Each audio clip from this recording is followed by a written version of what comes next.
की जे स्थानिक पातळीवर कोतवाल, पोलीस पाटील, ग्रामसेवक, तलाठी असतील त्यांना आपला शिपाई आणि शक्यतो शिपाई आम्ही हा ज्या गावातलं मतदान केंद्र आहे त्याच गावातला शिपाई पण तिथं दिलेला आहे.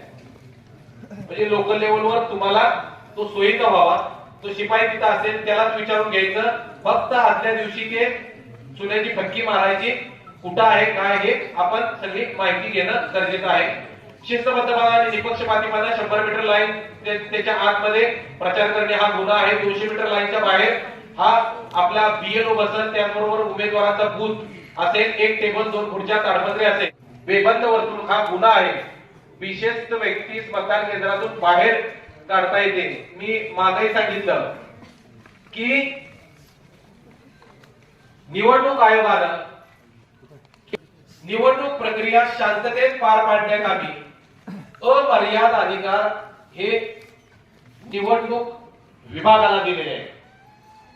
शांततेत सुरळीत आणि व्यवस्थित मतदान पार पाडण्यासाठी जे जे काय करावं लागते ते सर्व अधिकार निवडणूक आयोगानं आपल्याला दिलेले आहेत.